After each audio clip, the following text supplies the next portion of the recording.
Guys, look who's here. Ariel Mitchell is here. We're going to clear some things up.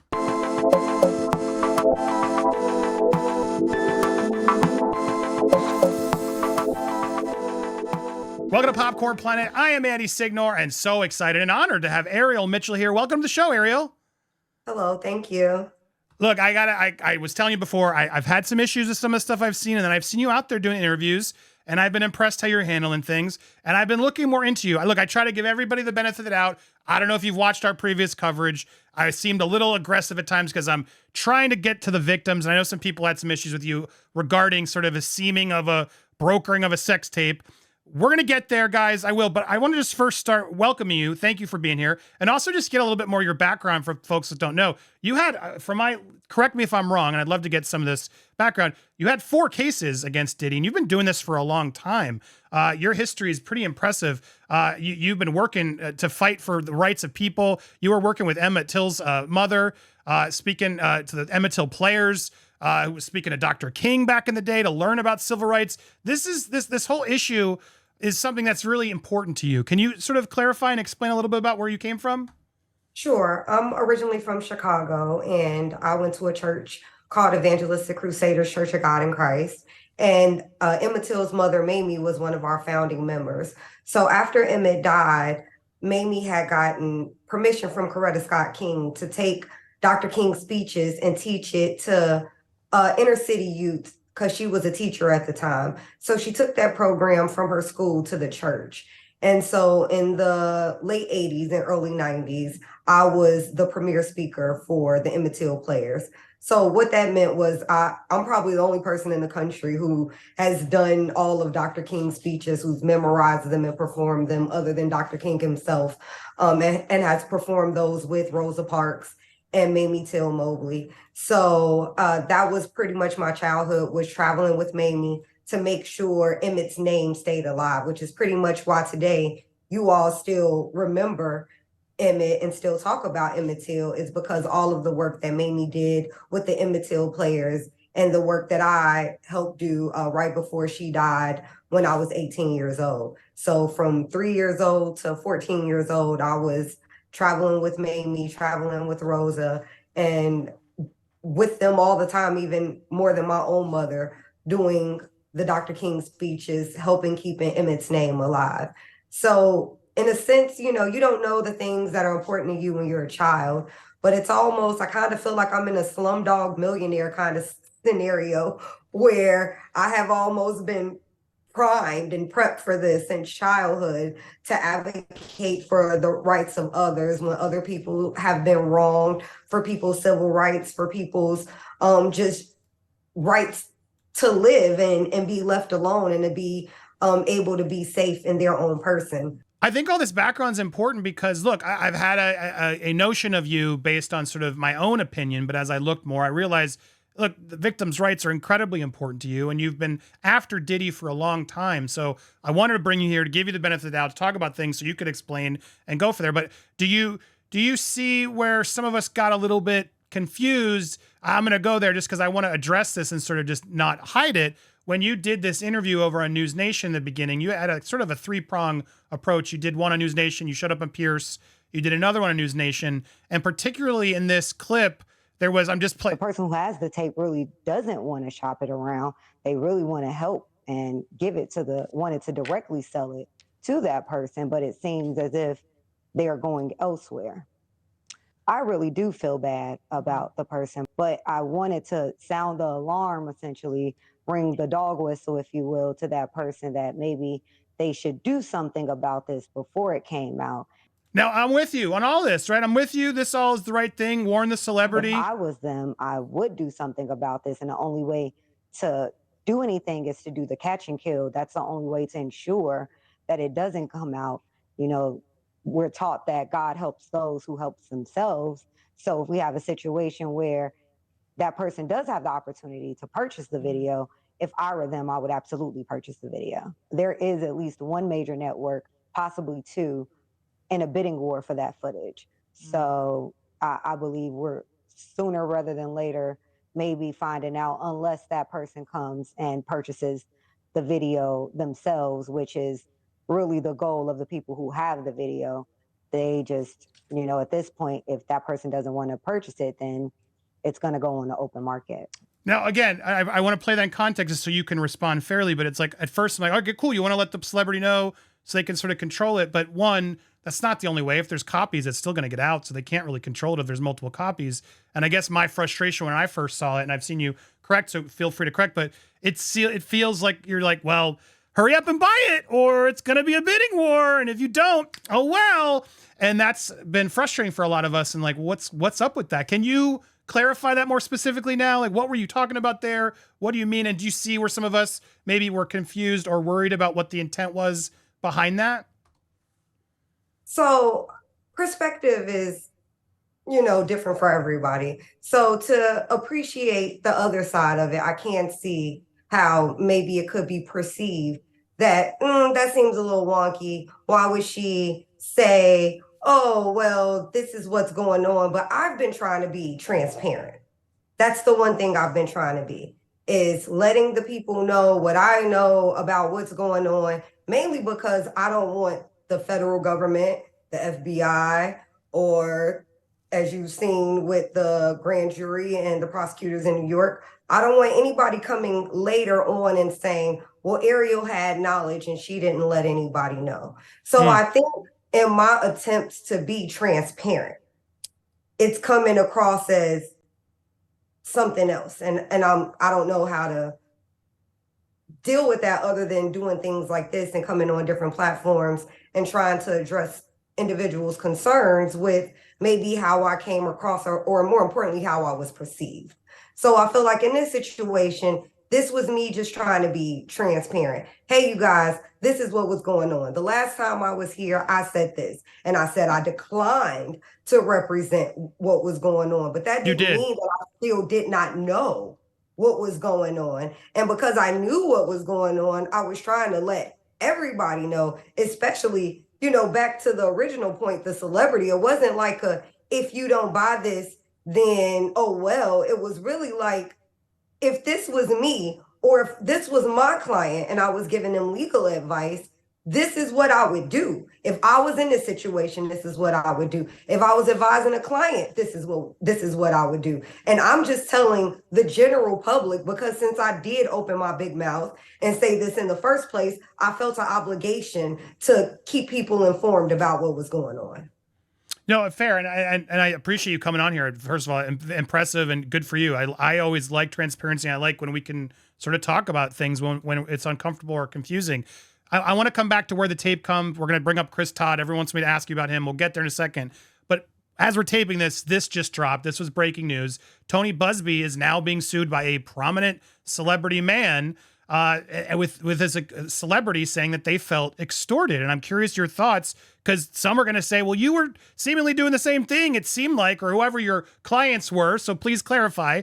But this guy's coming forward and saying this high profile identity who had attended these parties is being rep by Quinn Emanuel. That's not a shabby law firm in the slightest. Says this is Tony's firm threatened to unleash entirely fabricated malicious allegations of SA, multiple incidents, yada, yada, yada. It's bad.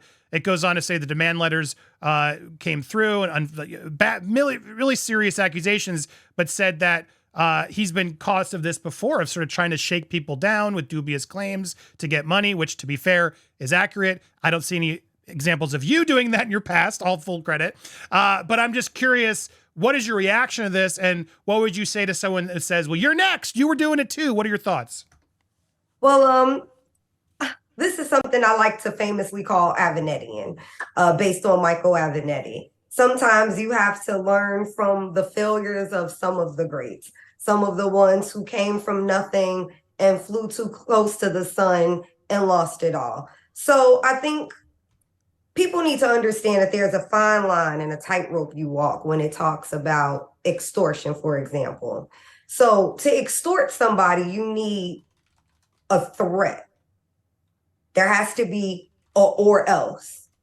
So if there is no or else, then you're not really extorting somebody. So like with me, where people like to think that about me, well, if I call somebody and say, hey, because I call it a come to Jesus letter. I send out demand letters every day, but I want everybody to take a look at the exact wording, entirely fabricated, that means it's a lie. So it's one thing to send a demand letter about something that did happen and to say, hello, this is a pre-litigation settlement attempt. Would you like to resolve this? Or else we're going to go to court. Now, that's not an or else in a threat. It's an opportunity to resolve this before this becomes a public matter, before we all have to spend money on lawyers, before we have to go through the legal process. And I make a joke all the time about, I wish I could tell you all about the people who pay me, the people who take that come to Jesus letter and they pay me. And you never will hear me say anything about those people. Why? Because those people took the opportunity to right the wrong because they knew they were wrong. And so they took the opportunity then to do pre-litigation settlement. And then the general public never finds out about this.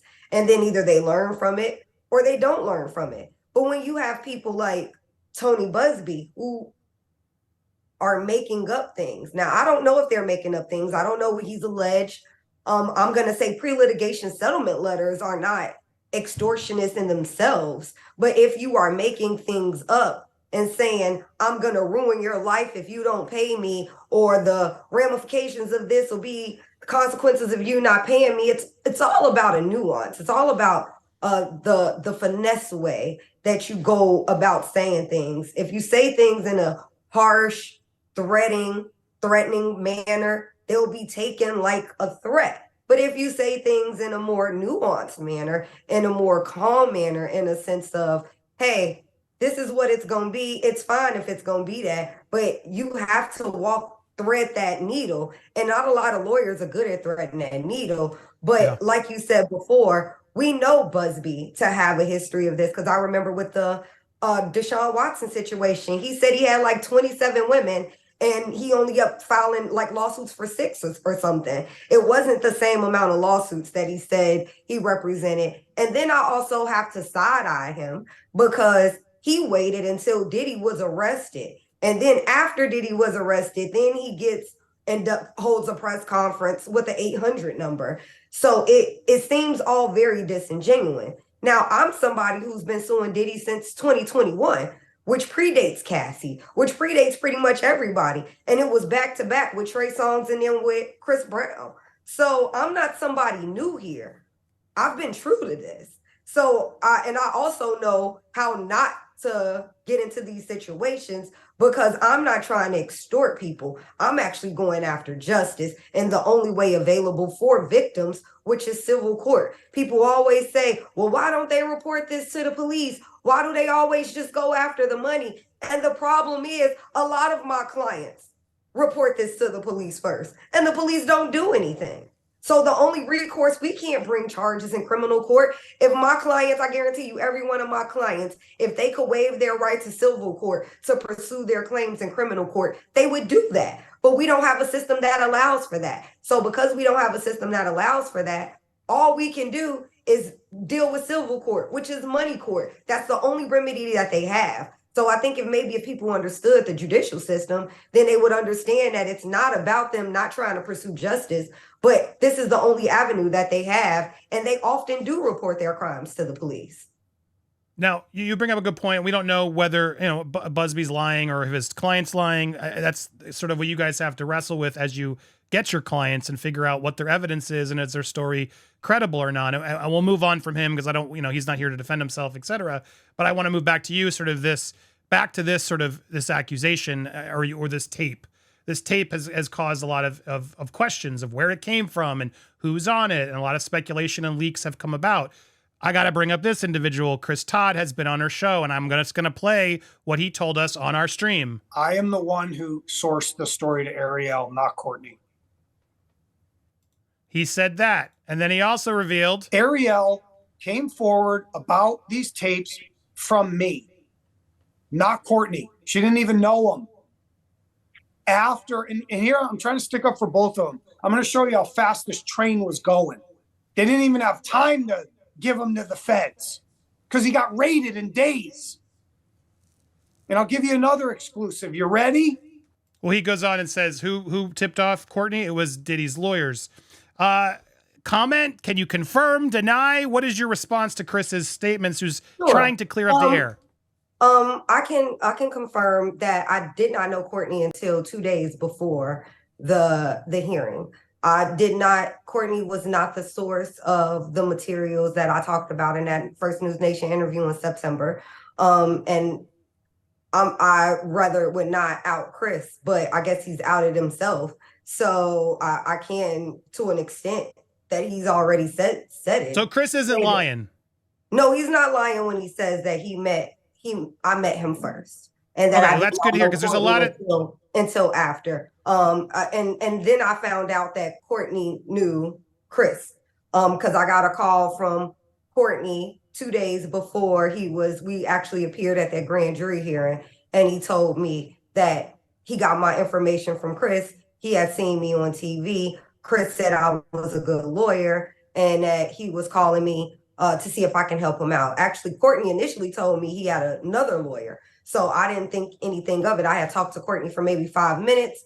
And then the next message I received from him was saying that he had somebody else to handle this matter. So I didn't even think too much of it. And then I talked to him the next day and he said, well, I think I want to go with you because X, Y, and Z has happened. And I got your number from, and that's when we had more time to talk.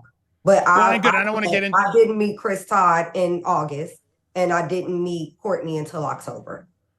Okay, thank you for clarifying that. I mean, he said it. It's nice to know, because a lot of people think Chris is slippery. I think he says it like it is, whether you like him or not. Well, and Chris I puts also it out want there. to say, Courtney did not get raided at any time. What happened was the Homeland Security came to serve him the subpoena. So a raid is when a search warrant is executed on your home, and they come in, they tear your house up, they take stuff out your house, and you know how we saw the feds raid Diddy's house. That's a raid. That's not what happened to Courtney. What can you tell us what did actually happen to Courtney specifically? Did they come in and take hard drives and things? No, Homeland Security just came and brought him a subpoena. That's what happened. Okay, interesting. Okay, and like then a process server, like how a process server has to serve you a court document. The process server in this case just happened to be Homeland Security. So Courtney hasn't given over any of these tapes or the hard drives to anybody yet? At the grand jury hearing, items were taken as part of the rider. So okay, got it. Things were turned over, yes. Because that's where it's also getting confusing. I don't know who to believe, and I know you got to be careful what you're sharing, but these people are going on streams saying it all. Courtney's on another channel saying, I threw it in the fireplace, or right. I kept it while I was moving. And I'm like, how do you not know which of those two things it is? It just becomes more frustrating. But at the same time, I can also understand this is a lot of intense stuff that's happening. There's a lot of really important and federal eyes on people. So people are getting nervous. Can you elaborate though on any of that? Is Courtney telling the truth? From my understanding, whatever was in Mr. Burgess's possession and Courtney's possession is now in the possession of the U.S. government.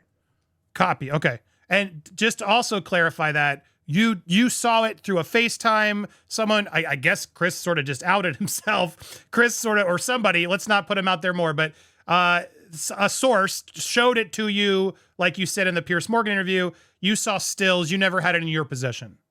Correct. It was represented to me that the other person in the video outside of Diddy may have been underage. And for that reason, I would not allow anything to be sent to my phone.